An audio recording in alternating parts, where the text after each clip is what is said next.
I had my breast, no, cyst on my right, cyst on my left, and mass on my left. 2018. As of January this year, cyst on my right, gone. Cyst on my left, gone. Yung dalawang mass on my left, kalahati na lang. And it's because of iTeracare. Yes. So that drives me into keep sharing. So by just sharing to more people in need, no? And tuloy-tuloy na siya. I'm Juliet Tan. My real name is Julita Tan. Just call me Juliet. I started using iTeracare May of 2022. Why I did? February 2022, somebody shared to me my upline. Pero sabi ko, ayaw ko niyan. I have so many gadgets at home. So I said no.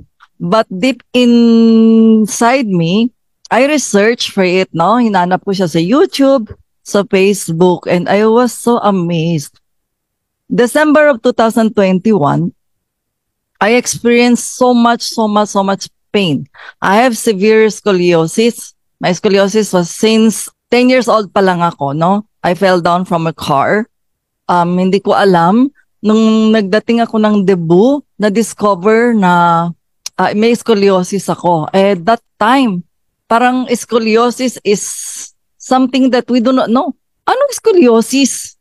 No? We never know. So, nagpa-check, yung pala, ganun yung nangyari. So, to make the long story short, 2005, yung husband ko na-stroke. No? Na-stroke siya. So, nagpapa-therapy. So, sumama ako sa therapy. Sabi ko, oh, sige, doktora, ako din magpapa-therapy. Why? Sabi ko, kasi may problem yung back ko. So, sabi, sige, patingin ng x-ray. So, x-ray niya, okay, so, ginawa niya therapy. So, she told me, you have to have your therapy at least once a year. Sabi ko, bakit naman doktora? Wala naman akong problem. Sinamahan ko lang yung asawa ko.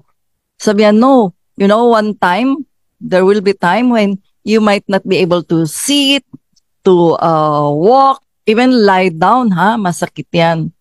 So, natawa lang ako, joke pa ako kay doktora. Sabi ko, ay doktora, siguro by that time, I would have been 6 feet under the ground. Aba, nagalit si doktora sa akin. Juliet, I'm not kidding you. Sabi ko, ay, opo, sige po. But then, yun lang, no? Hindi ko lang pinansin until masakit na, tsaka naghanap ko ng solusyon. So, noong December 2021, pandemic tayo, no? Really, nakahiga ako when I would turn, I would really hold on my bed, no? Para makaikot ako. Ganun, no? So, sabi ko, wow. So, this is what the doctor was telling me before. So, ganun, tiyaga-tiyaga. Until Cathy, my upline, shared to me, sabi ko, meron akong mga gadgets here, no? Pero, sabi ko, you help, wait. I know terahertz, but I don't know what is it all about. Nakikita ko siya for communication, for NASA, everything, but not for humans, no? So, ni-research ko siya. And lo and behold, I said, so this is God's sent solution for me, maybe. So, May of that year, I ordered and I started using it. But then, yung helper ko, umuwi sa probinsya, so nobody would blow for me. So, ako lang yung nagbo-blow, ganyan lang. When my helper came, May 14 yata yon. I think it was a Saturday. Then the following day, Sunday, online lang tayo mag-worship sa church, no? Hindi pa tayo nag-face-to-face. After service, sabi ko sa kanya, come, let's make a linis na bahay. Ang tagal mong nawala. So we clean up the house, no? Everything, the whole Sunday afternoon, naglinis kami. Gabi, tapos naligo. The following morning, I was thinking, wait a minute, what did I do yesterday? I was so busy, I forgot na masakit yung likod ko. So I asked my helper, sabi ko, hey, bakit kahapon parang Parang wala akong naramdaman, ano? Sabi niya, oo nga ate, I was supposed to ask you to stop. Kasi dati, I would just tell her to do this and do that. Alam mo naman tayo, di ba? Turo-turo lang siya. Tapos, pag may masakit ako, sa'yo, hold me back out, gano'n, no?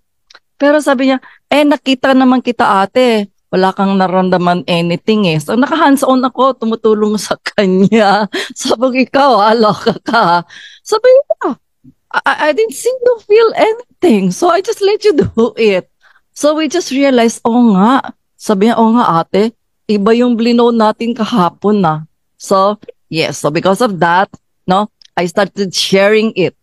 No, the first time I shared, you know how many people get? 7. 7. So sabi ng upline ko, hey, you know what? There's a sale, 10 plus 1.